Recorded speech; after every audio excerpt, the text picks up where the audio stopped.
While exploring the area just north of Relay Tower 0MC810, we pick up a signal called Distress Signal.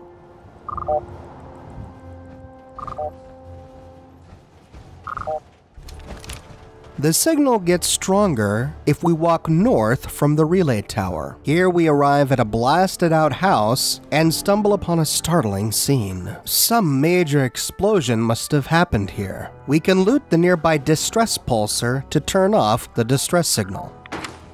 The corpse nearby is the corpse of Knight Varham. On his body we find Knight Varham's holotag and the battlefield holotape. Ambushed on the road. We're outnumbered 5 to 1. Varham, report. Horse down to 5%! We'll have to scuttle the armor. We can't let them have it. Varham! Damn it! Aspen set to self-destruct. Ferris, fall back. We'll head for the old military base, then try to make it to our holdout. The code will be our call sign. All right, move! Embedded in the ground are 4 or 5 suits of power armor. We can't interact with them, they're so burnt out that we can't loot the fusion cores. But whatever happened to the other voices on the holotape? Paladin Brandis, Knight Aslan, and Scribe Ferris? Well, on the holotape, they mentioned a nearby military base. It makes sense that there would be one nearby. This burnt-out building is clearly a pre-war military office building. We find parking spaces outside and the skeletons of military servicemen. We find soldiers slumped over desks, and inside we find a lot of ammunition. There's a duffel bag, an ammo crate, and even an advanced lock safe. So we need to find a nearby military base. Well, the closest one I could think of is near to County Crossing. Heading north from County Crossing, and sure enough, we pick up a second distress signal.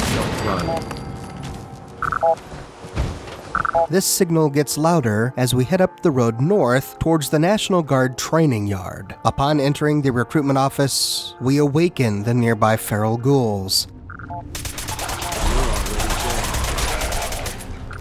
Good. I was starting to get bored. After dispatching them, we can enter the far room to find a harrowing scene. Half a dozen feral ghouls lie dead, and the corpse of a Brotherhood of Steel soldier lies slumped against the wall in the corner. Companions will likely comment on this scene. Not a bad kill ratio. Too bad she didn't survive. This is the corpse of Knight Aslan. We can turn off the distress signal by looting the distress pulsar on the shelf next to her, and on her body we find Knight Aslan's holotag, which we should save for later, and her holotape. Knight Tara Aslan, Brotherhood of Steel, Recon Team 429 Alpha, serial number 3431. It's been 3 hours since I set my distress pulsar. There's been no word from the Paladin or Ferris. Their objective was a satellite array on the coast. They may be out of range. My orders were to hold this position at all costs. The entire site has been overrun. The door won't last much longer. Paladin Brandis, sir. It's been an honor, sir. Ha! So it sounds like their plans had somehow changed. Remember, Paladin Brandis ordered everyone to the nearby military base, and this is a National Guard training yard. This is the only military base I can think of, and this is indeed where we find Knight Aslan's corpse. But it sounds like Scribe Ferris and Paladin Brandis decided to head towards some nearby satellite array. Why would they have split up? And who is pursuing them? That's an interesting thing to ponder. So where is this satellite array? Well, if you head north towards the water east of Finch Farm, you can see satellite dishes loom in the distance. Sure enough, as we get closer, we pick up a third distress signal.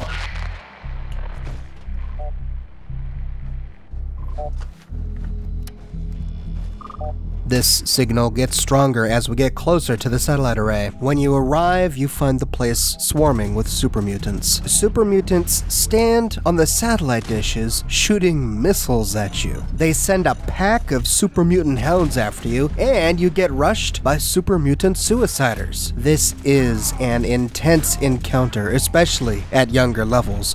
But if you arrive at higher levels with a missile launcher, you can take them out fairly simply. There are 4 satellite dishes here, each with their own rickety shacks erected on them, and with a bunch of great loot.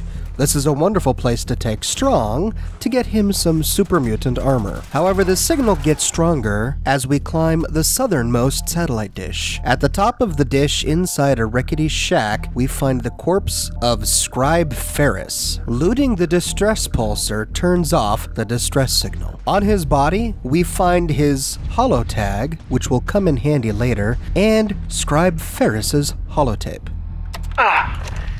This is Ferris.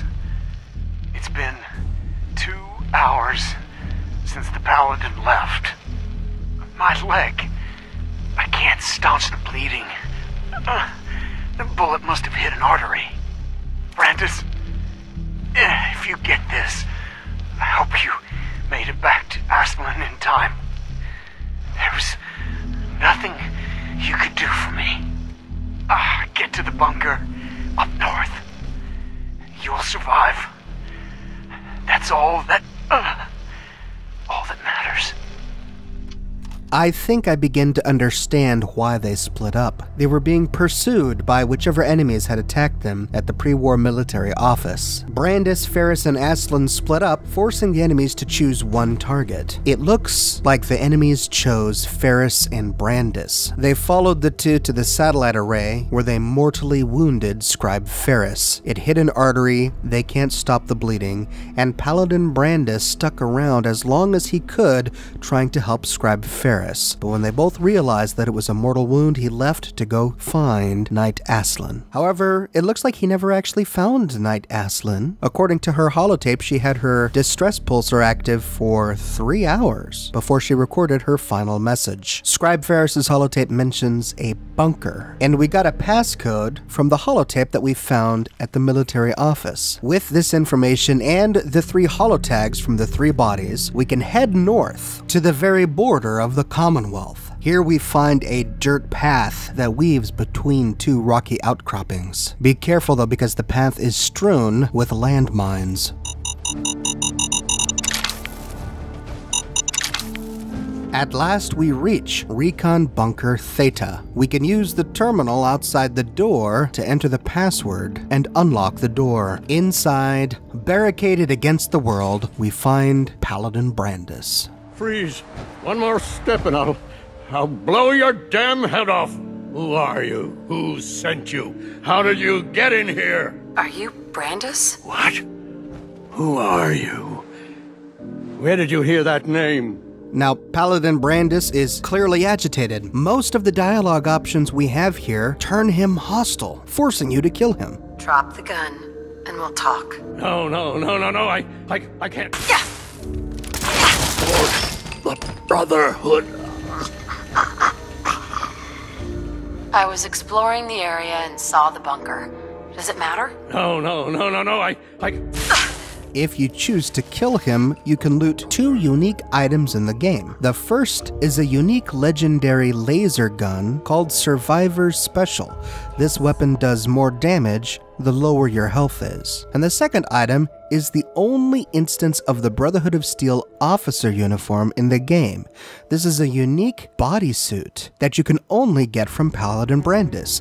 It is a black Brotherhood of Steel jumpsuit instead of the traditional orange and brown that all of the other knights and knight lancers wear. The only other person to wear a black jumpsuit like this is Elder Maxon himself, but we can't loot this off of his body if we were to kill him. No, Paladin Brandis is the only one whom we can get this from. So you either need to kill him or pickpocket him to get it. The only option that keeps him from attacking is to show him the holotags of his squadron and tell him about their fate.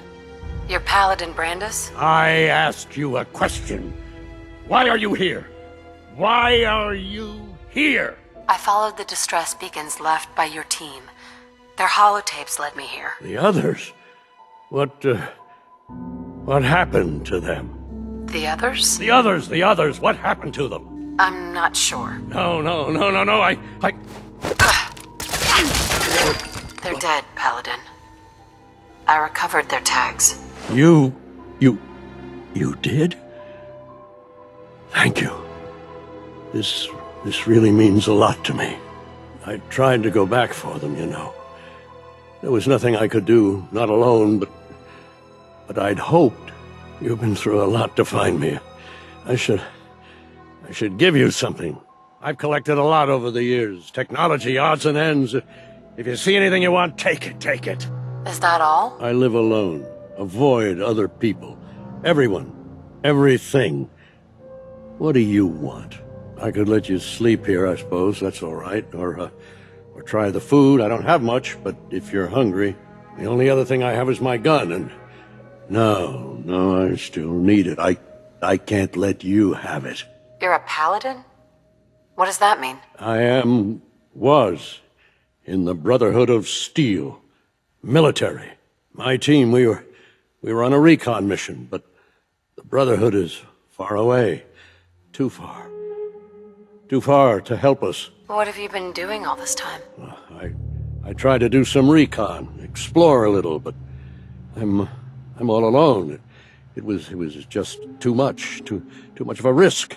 So I've been hiding so long. 3 years. Yes, about that. Too long. Are you gonna be all right? I'll manage. I'm so used to hiding and fighting. Everyone. Everything. Farewell, Brandis. Goodbye. And thanks. Now, if you are not a member of the Brotherhood of Steel, that's that. You can loot his bunker, where you find a fusion core, some ammunition, and some minor scrap. You can find and listen to his personal holotape as well. Brotherhood of Steel Recon Team 429 Alpha. Final report. Our mission has failed. 6 hours after insertion, my company was ambushed. We lost 5 knights and exhausted our power armor reserves. We scuttled the armor to prevent looting, then retreated under fire, abandoning our supplies. I was separated from the 2 remaining members of my team within a week. Both are missing. Status unknown. I'd hoped to rendezvous with them at our holdout bunker and seek a means of escape from the Commonwealth. But no one has come. No one has come. As he suggested, you could use his bunker as a temporary player home, especially earlier in the game. But if you are a member of the Brotherhood of Steel, this unlocks other dialogue options. Easy, Paladin. I'm with the Brotherhood. The Brotherhood? No, it can't be. They're too far away. They wouldn't send you, would they? Let's say I believe you. How did you find me? The Brotherhood needs you, Paladin. It's time you reported in. I can't. It's been too long. I wouldn't be of any use. No one knows the Commonwealth better than you. We need your help. I've been here too long. I'm not myself. Would they still take me? The Brotherhood will honor the memory of your team. Shouldn't you be the one to tell their story? Unless I go back, their sacrifices, everything we went through, it'll be forgotten. I can't let that happen. I'll do it. For them. All right, I'll get my things together. Thank you. Thank you for everything. If you fail to convince him to join the Brotherhood of Steel, then the outcome is the same as if you were not a member. He stays in the bunker forever. But if you convince him to rejoin the Brotherhood of Steel, you can find him walking around the Prydwen once the Prydwen enters the Commonwealth. He'll thank you for rescuing him from the bunker, and he'll give you Survivor Special, his laser gun, meaning that you can still get the weapon without killing him. However, the only other way to get the gun is to kill him. If you spare his life but you're not a member of the Brotherhood, you don't get the gun. On the Prydwen, Paladin Brandis has had a haircut and his beard is trimmed, and the coolest thing about this is that he actually joins you on many of the other major quests in the game. When you are sent to go destroy certain enemies, you'll find him in some of those away teams. Now, I showed you a version of this encounter that I experienced in the game, but this is actually a fairly complex quest. Instead of just stumbling upon one of these sites, which starts the Lost Patrol questline, you can get it assigned to you from Paladin Dance. If it's early in the game and you've gone to Cambridge and you've saved Paladin Dance from the ghouls, he'll give you a quest to track down Paladin Brandis and figure out what happened to his team. You can then check in with him periodically throughout the quest, and once you finally confront Paladin Brandis, you can go back to Dance and either give him the good news or the bad news, depending on the choices that you made. I found their remains. 7 dead. Only Paladin Brandis lived. He's a survivor. Always was. He's a lost cause. He's turned his back on the Brotherhood. All that time alone can break a man. Even a paladin. What a shame. I convinced him to return to the Brotherhood. Well done. It might be some time before he's fit for duty again, but we can use all the help we can get. Do you want their holotapes? Yes, I'll take them. If we make it back, I'll see that the tapes are delivered to their next of kin. I'll prepare a full report based on your investigation. If we make it back, I'll see that the Brotherhood honors their memory. But once the Pridwen enters the Commonwealth, you can get this quest from Lancer Knight Captain Kells. Paladin Dance has already briefed me on your search for the missing recon team. I want that resolved. Do you have anything to report? I've completed my investigation into the missing recon team. Paladin Brandis was the only survivor. Brandis? What happened to him? He's alive and well, but he wants to be left alone. He's given up. I expected better from him. What a waste. How will the Brotherhood remember them? They faced their mission with courage. They fought with honor against overwhelming odds. They lived and died together, as brothers. That is what it means to be a member of the Brotherhood of Steel. I'll prepare a full report for the Elder. In the meantime, allow me to offer you a new suit of armor. Bear it with distinction. If you complete the quest and wait to turn it into him instead of to Paladin Dance, he'll give you a unique legendary combat armor chest piece. The Steadfast Brotherhood of Steel combat armor chest piece, which grants increasing energy and damage resistance the lower your health is, up to 35%. Remember, you'll only get this chest piece if you turn the quest into him and not into Paladin Dance. If you turn it into Paladin Dance, you only get caps. So, now that we've found Brandis and we've finished the quest, we've got one question left to answer. Who was it that attacked Paladin Brandis's patrol? They never tell us, and we never find any enemy corpses. It could have been the Institute. However, at this point in the game, the Institute is still laying rather low. These soldiers were pursued by the enemy. The Institute really only is hostile to the Brotherhood at this point in the game when they happen upon each other. Then they will exchange fire.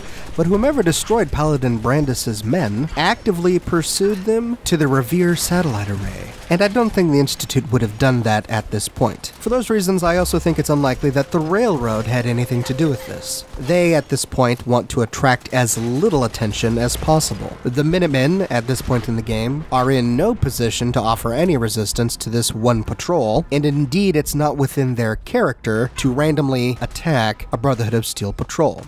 This leaves, I think, two options: raiders or gunners. And really, it could be either of them, but I think it's more likely that the perpetrator was a group of gunners.